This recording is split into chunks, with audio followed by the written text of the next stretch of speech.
보통은 저희가 직장을 특히나 젊었을 때 열심히 다니는 이유가 젊을 때 좀 이렇게 열심히 일을 하고 나이 들어서는 좀 편히 쉬자라는 그 마음이 되게 많이 있었는데 최근에 또 그런 뭐 뉴스나 이런 걸 보면은 오히려 60, 70대 돼서 일하는 사람들은 계속해서 늘어나고 있고 10명 중에 거의 6명 이상이 일을 하고 있다라는 그런 뉴스를 봤어요. 네. 그러니까 옛날에 환갑 잔치 하던 시절에는 60까지 일했으면 엄청나게 한 거죠. 근데 제가 76세인데 60세라고 하면 애들이에요.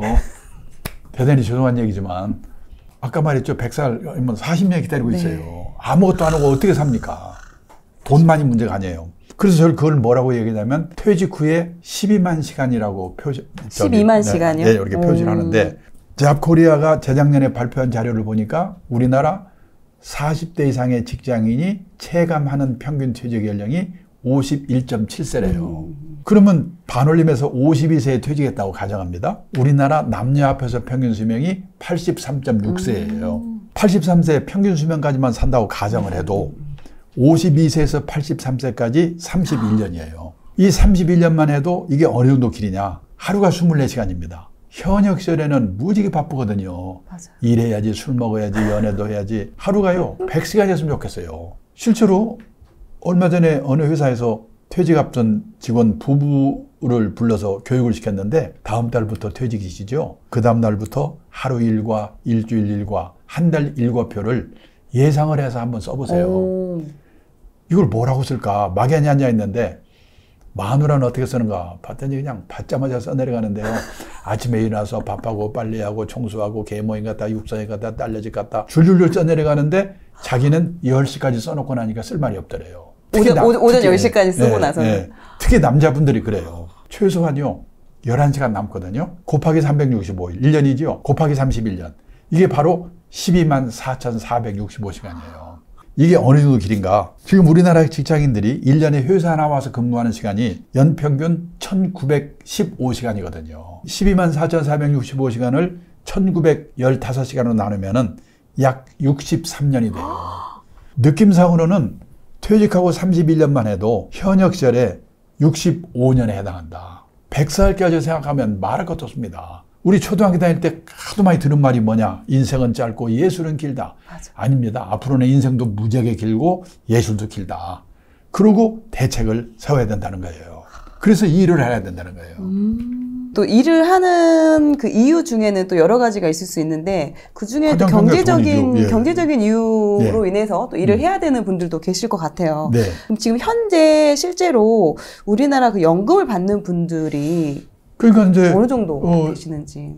국민연금을 나이 들어서 받는 걸 노령연금이라고 하잖아요. 나이 들어서 65세 이상 노령자 중에서요. 그걸 몇십만 원이라도 받는 사람이 절반밖에 안 돼요. 49%. 근데 더 문제는 60만 원 미만이 77%예요. 거의 대부분인데요. 껌값 수준이죠. 그리고 100만 원 이상 받는 사람은 9%밖에 안 돼요. 그리고 퇴직연금도요. 적립금액을 가입자 수 나눠보니까 4,300만 원이더라고요. 그리고 개인연금 계좌도 많지 않은데 계좌 수로 나눠봤더니 약 4,500만 원. 두 개 다 한꺼번에 받는다고 해도 1억이 안 되잖아요. 2, 3년 지나면 없어져요. 연금도 이런 형편이에요. 근데 연금은 적은 금액을 오래 가입을 해야 되거든요. 20, 30대 직장생활 시작과 동시에 삼축연금 가입부터 시작하라는 게 그 이유가 있는 거예요. 20, 30대부터 가입을 시작한 사람들은 요즘은 뭐 국민연금도 200만 원 이상 받는 사람도 많이 있고요. 그다음에 IRP 개인적으로 가입하는 사람 많고 보통의 직장인도 국민연금, 개인연금, 퇴직연금 합쳐가지고 300만 원 받는 게 일찍 시작하면 어렵잖아요. 60에 퇴직을 해가지고 90살까지 매달 300만 원씩만 연금을 받는다면 그 사람은 약 7억 정도 있는 가치예요. 다른 돈이 하나도 없더라도 7억의 재산이 있는 거예요. 그래서 일찍 적은 금액이라도 가입하는 게 중요하다. 일에 대해서 60대 이후에 또 왜냐면 또 오랫동안 그 살아가야 되는 기간이 길다 보니까 일에 대한 또 중요성에 대해서 말씀을 해주셨는데 근데 실질적으로 일을 하고 싶어도 아무래도 그 이전 경력을 살려서 하는 건 또 어렵고 그러다 보니 뭐 소득도 되게 적은데 아니면 좀 더 위험한데 이런 일을 할 수밖에 없는 게 현실이잖아요. 그래요. 그러니까 이제 제가 평생 현역을 가끔 이야기하면 어떤 분들은 열받아가지고 누구 약 올리는 겁니까? 일을 하고 싶어 미치겠는데 일이 없어서 그러는데 맞아요. 청년 실업이 넘쳐나죠. 또 있던 직업도 사라지는 시대. 옥스퍼드 대학의 마틴 스쿨이라는 데서 고용의 미래라는 보고서를 발표했는데 2033년이 되면 현재 있는 직업의 47%가 사라진다고 그러더라고요. 이런 시대에 일하라고 그러면 짜증나죠. 특히 그러니까 젊은 사람들의 일을 뺏을 수가 없는 거거든요. 그래서 기본적으로 퇴직하고 나서 할 수 있는 일이라는 게 두 가지를 생각해야 돼요. 젊은 세대가 할 수 없는 일이거나 할 수 있다고 하더라도 하지 않는 일을 하는 방법밖에 없어요. 가능하면 젊은 세대가 할 수 없는 일을 하는 게 좋아요. 그러기 위해서는 자기가 현역 시절부터 끊임없이 노력을 해가지고 뭔가 미래 직업을 하고 연관시켜서 할 일이 없을까. 그런 의미에서 저는 뭐라고 얘기하냐면 직업이 사라지는 한편 창직의 시대다. 새로운 일이 생겨나는 시대예요. 저는 인터넷 장의사가 뭔가 했더니 과거 흔적 지워주는 거더라고요. 아이패드 화가, 반려동물 장의사, 인터넷 장의사, 그다음에 정리 컨설턴트. 우리 코크님도 직장생활 하시다가 이 MC라는 새로운 직업을 한 거 아니에요. 저도 뭐냐면 자산운용사, 펀드 운용하는 회사의 대표를 하면서 보니까 투자자들이 단기 시황에 쫓겨가지고 샀다 팔았다 반복하면 안 되는구나. 자산운용업이 성공하기 위해서는 운용만 잘해서 되는 게 아니라 장기 투자, 분산 투자 원칙을 지키도록 설득하는 일이 중요하구나. 그리고 미국, 일본 거기에 제 나이 또래 된 친구들이 하는 일을 보니까 투자 교육이라는 걸 하더라고요. 저걸 해야 되겠구나. 그래서 그 일을 시작했어요. 또 그걸 하다 보니까 베이비부머 세대 은퇴가 시작하면서 저한테 노후 설계에 대해서 질문을 하는 거예요. 그래서 노후 설계하게 됐어요. 제가 50년 전에 이 업계에 들어올 때요, 노후 설계 교육을 하리라고는 꿈에도 생각 안 했는데 어떻게 보면 창직을 한 거예요. 저는 사람마다 하는 일이 다르기 때문에 그런 일들이 있을 거라고 생각해요. 그걸 하는 게 가장 좋아요. 근데 불행히도 그런 걸 할 수가 없었다. 회사에서 쫓겨서 못하고 퇴직을 했다. 아무리 생각해도 그런 게 없다. 그러면은 그때는 체면을 내려놓고 약간의 허드렛 일에 가까운 일이라도 하겠다. 그런 생각하는 거예요. 그래서 일본에서도 보면요, 퇴직자들이 일하는 그 순서를 보니까 아파트 관리인, 이게요, 50대 1이에요, 50대 1 경쟁률이. 우리나라도 지금 그렇잖아요. 그러니까 선진국도 그러는 거예요. 그 둘 중에 하나 할 수밖에 없는 거예요. 외국 회사의 서울에 사장을 한 분 같은 경우는 지금 제가 우연히 택시를 타고 그분을 알게 됐는데, 사장할 때는 뭐 기사 딸린 고급 승용차에다가 부인은 사모님 소리 듣고 그랬는데 사장을 끝내자마자 목표를 세웠대요. 3년 이내에 개인 택시를 받을 수 있는 자격을 갖다. 그러려면은 영업용 택시를 3년 무사고 운전해야 된대요. 그때 그분이 1년 8개월이 됐다고 하더라고요. 그런 분이 들고 있어요. 제 옛날에 있던 직장에 저 후배 여자분은요, 금년에 70세거든요. 자기 가족이 아플 때요, 요양보호사 자격증을 따면은 자기 가족을 간병하는데도 돈을 받잖아요. 네, 그런 게 있더라고요. 네. 네. 자기 어머니가 몸이 아프셔가지고 그래서 그걸 받았어요. 근데 어머니가 이제 몇 년 후에 돌아가셨어요. 일을 하는 게 어떠냐. 그래서 어떤 90 가까운 할머니를 돌봐달라고 소개를 받았어요. 정말 언니, 어머니처럼 이렇게 극진하게 하니까 그분도 참 좋아하고 자기도 보람 있고 돈도 받고, 남편은 은행 지점장 한 분이고 아들은 국책은행 다니고 돈 걱정 없는 사람이에요. 근데도 그 일을 해요. 좀 그런 생각을 바꾸고 그런 사람들이 많이 늘고 있어요. 특히 그 노노 케어라고 그래가지고 젊은 노인이, 그다음에 건강한 노인이 나이 든 노인, 건강을 해친 노인분들을 돌봐주는 노노 케어가 많이 생기거든요. 제 일본의 친구는 사장인데 그 딸이 대학 나온 애인데 40대 중반인데 애 둘을 키우느라고 회사를 퇴직했어요. 애만 키운 게 아니라 틈틈이 시간을 내가지고 간호사 자격을 받을 수 있는 전문학교를 다녔어요. 그래서 대학 나온 애가 간호사 자격을 따로 받은 거예요. 근데 지금 일본에는요, 방문 개호라고 해가지고, 개호는 간병 돌봄이라고 그랬죠. 경제력이 있는 노인 중에서 몸이 불편한 분을 가서 주사 넣어주고 건강 체크해주고 간단한 재활질 도와주고 엄청나게 늘고 있거든요. 아마 우리도 그렇게 될 거예요. 그 일을 해가지고 돈을 벌고 있어요. 앞으로 그런 식의 일들이 많이 생길 거예요.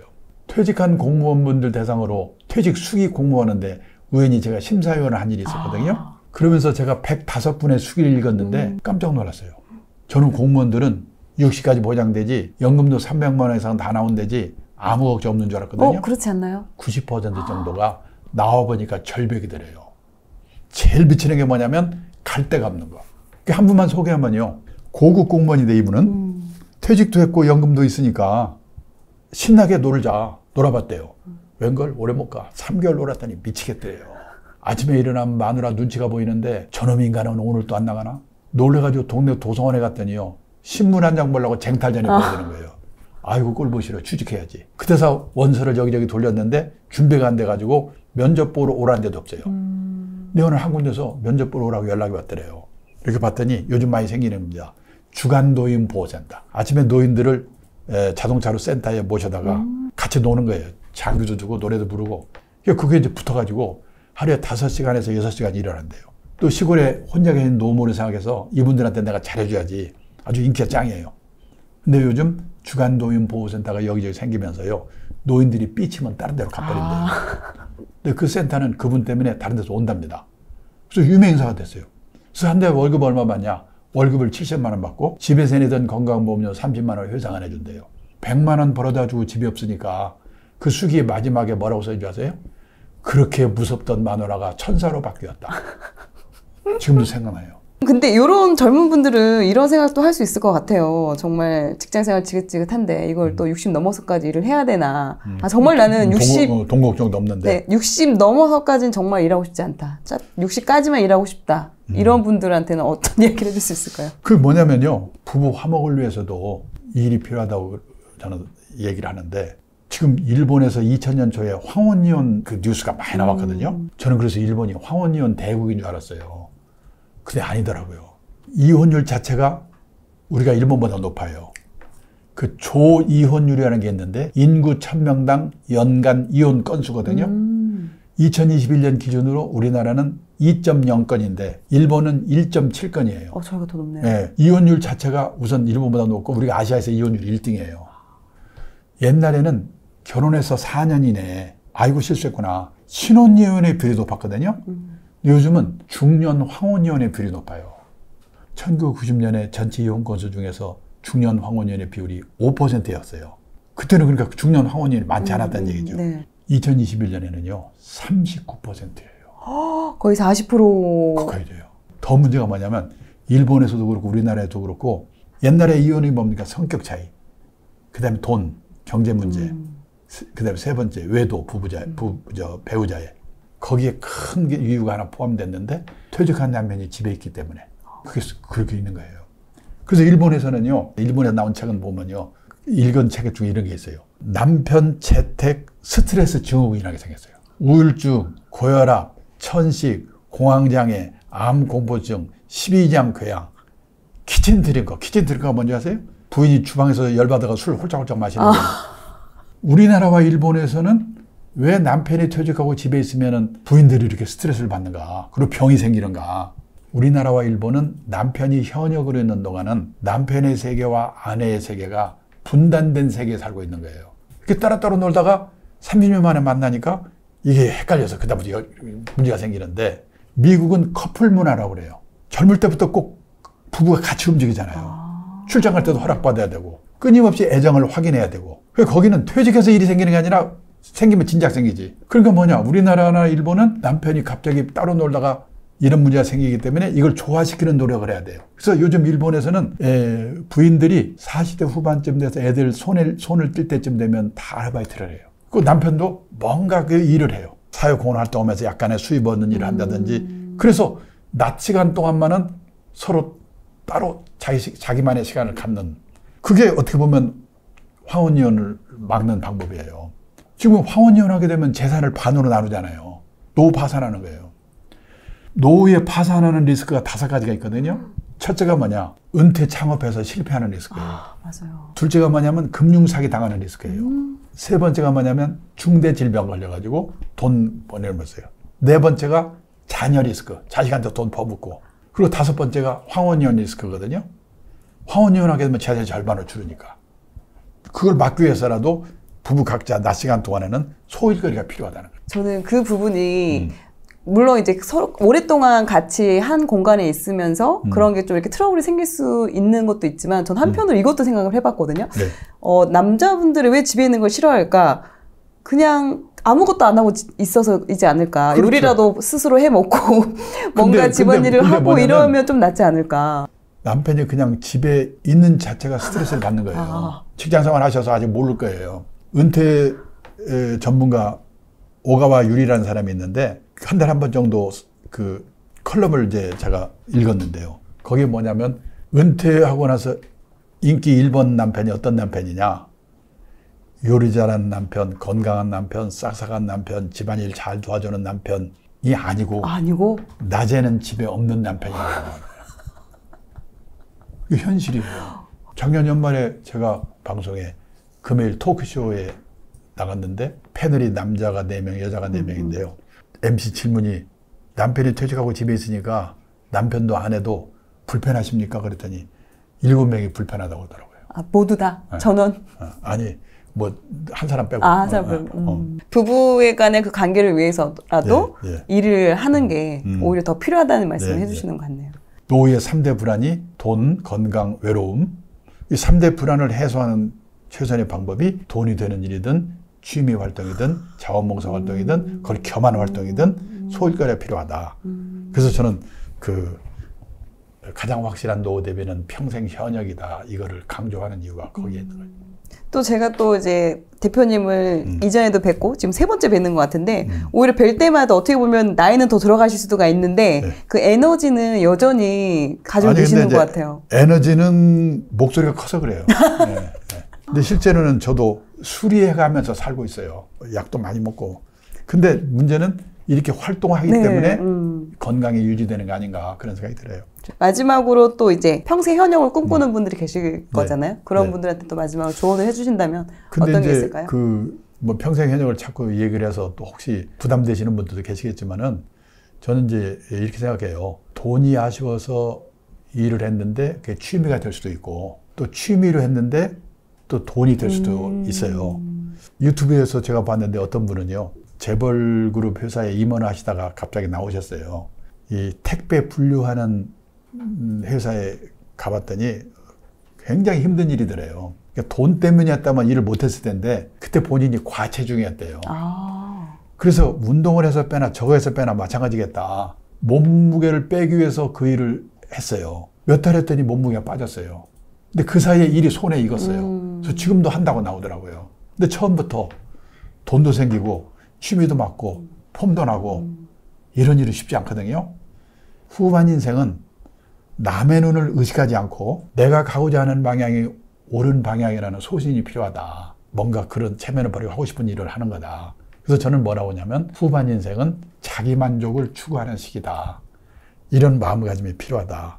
티베트의 종교 지도자 달라이라마가 했다는 얘기인데요. 부유한 나라에서 고통과 분노의 정도가 더 심한 것은 물질적 부가 부족해서가 아니라 내가 남에게 필요한 존재라는 느낌이나 내가 사회와 함께하고 있다는 느낌을 더 이상 갖지 못하기 때문에 불행해지는 것이다. 쓸모있는 존재라고 생각하면은 그게 건강의 요인이 되고 힘이 생기거든요. 근데 문제는 쓸모있는 인간을 누가 만들어주는 거 아니거든요. 자기가 만들어야지. 왕년에 높은 자리에 있던 분들, 왕년에 끝발이 있던 분들일수록 그게 잘 안 되더라고요. 이 달라이라마의 얘기를 한번 음미하면서 나이를 70이 되고 80이 됐더라도 공원에 이런 휴지를 줍는 일을 하더라도 내가 쓸모있는 존재가 되면은 나를 위해서도 사회를 위해서도 좋은 일이 아닐까.